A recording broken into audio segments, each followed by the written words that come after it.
একবার এইভাবে নিরামিষ পুঁইশাকের চচ্চড়ি বানিয়ে দেখুন।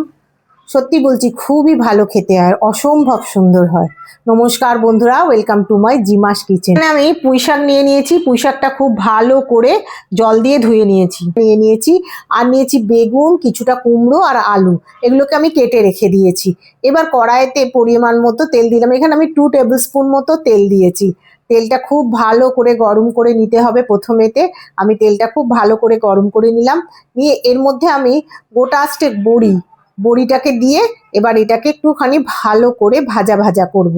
বড়িটা দিলে চচ্চড়িতে, নিরামিষ চচ্চড়ি তো খেতে খুবই ভালো হয়। সবসময় যে মাছ দিয়ে চচ্চড়ি খেতে ভালো লাগে তা কিন্তু নয়।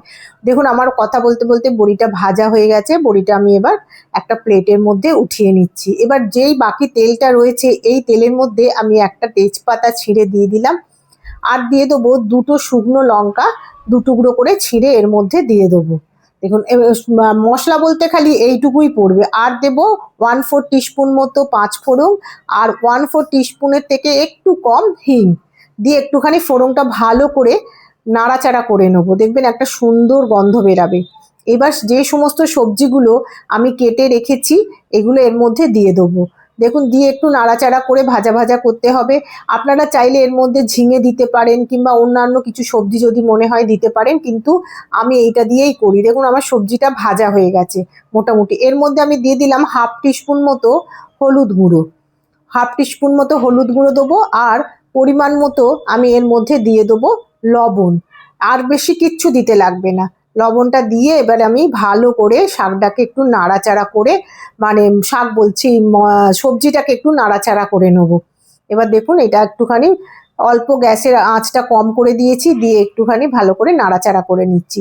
নাড়াচাড়া করতে করতেই সবজিটা এমনি একটু নরম হয়ে যায়। এরপর আমি যে শাকটা কেটে ধুয়ে রেখেছিলাম সেইটা এর মধ্যে আমি দিয়ে দিচ্ছি। সমস্ত শাকটা দিয়ে দেবো এর মধ্যে।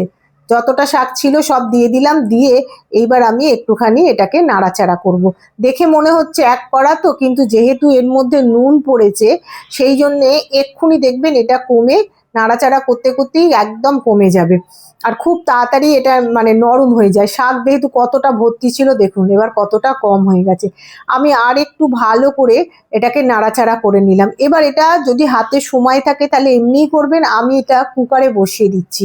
এটা কুকারে দিয়ে দিলে খুব তাড়াতাড়ি হয়ে যাবে, বেশিক্ষণ টাইম নেবে না। একটা কি দুটো সিটি আপনি দিয়ে দেবেন, দেখবেন মানে আপনার সেদ্ধ হয়ে গেছে। সমস্ত শাকটা দিয়ে দিলাম। দিয়ে আমি প্রেসারের লিডটা বন্ধ করে দিলাম। এবার ওয়েট করব সিটি ওঠার জন্য। আর একটা জায়গায় মিক্সিং বলে আমি 2 টিস্পুন মতো পোস্ত, 2 টিস্পুন পোস্ত দেব। আর দেব 2 টিস্পুন ভর্তি ভর্তি সাদা সর্ষে। এই সাদা সর্ষে আর পোস্তটাকে আমি শুকনো অবস্থাতেই মিক্সিতে ব্লেন্ড করে নেব। শুকনো অবস্থায় মিক্সিতে গুঁড়ো করে নিলে দেখবেন তাড়াতাড়ি খুব ভালো গুঁড়ো হয়ে যায়। দেখুন, আমি মিক্সিতে গুঁড়ো করে নিয়েছি। এইবার এর মধ্যে আমি অল্প একটু জল দেবো। আর এর মধ্যে সামান্য একটু লবণ দিয়ে দেবো।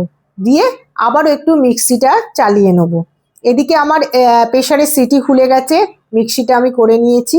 এবার কড়ার মধ্যে প্রেসার থেকে আমি শাকগুলো ঢেলে দিলাম। দেখুন কতটা জল বেরিয়েছে। আমি এর মধ্যে কিন্তু জল অল্প একটুখানি কড়া ধুয়ে যেটুকু দিয়েছিলাম, জল দিইনি, কারণ নুন পড়লে শাক থেকে প্রচুর জল বের হয়। এবার এটাকে আমি ফুটতে দেবো।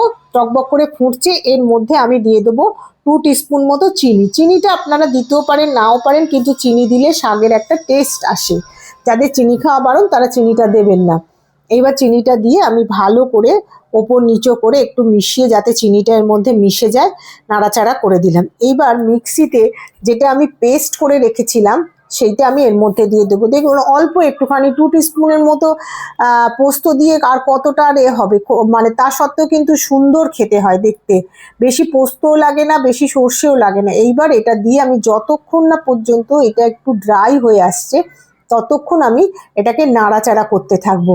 আর এর মধ্যে ভেজে রাখা বড়িগুলো দিয়ে দেবো। এর সঙ্গে নাড়াচাড়া করতে করতে বড়িগুলো অটোমেটিক নরম হয়ে যাবে। দেখুন, এটা আমি ভালো করে নাড়াচাড়া করছি। একবার এইভাবে বানিয়ে দেখবেন, গরম ভাতেতে শুধু এই চচ্চড়ি দিয়েই ভাত খাওয়া হয়ে যাবে। অসম্ভব সুন্দর খেতে হয়। আর মানে সত্যি সকলেরই মানে একটা সবসময় মনে হয় মাছ দিয়ে, মাছ না থাকলে কি চচ্চড়ি করবো, কি করে ভালো লাগে না, কোনো প্রয়োজন নেই, শুদ্ধই চচ্চড়ি হয়ে যাবে আপনার। দেখুন আমার মোটামুটি হয়ে এসছে। আমি আর একটুখানি এটাকে শুকনো করব। আস্তে আস্তে নাড়াচাড়া করতে করতে দেখুন শুকনো করে নিয়েছি। আর সবজিগুলো এখন গোটা গোটা আছে, এখনো ভেঙে মানে একদম ঘেঁটে ঘুঁটে যায়নি। প্রেসারে দিয়েছি ঠিক কথা, কিন্তু সময় বাঁচানোর জন্য আমি এই কাজটা করি, যাতে প্রেসারের মধ্যে সময় বেঁচে যায় আর খুব তাড়াতাড়ি হয়ে যায়। রেডি হয়ে গেছে আমার নিরামিষ পুঁই শাকের চচ্চড়ি। একবার হলেও বানিয়ে দেখবেন, খুব সুন্দর খেতে হয়।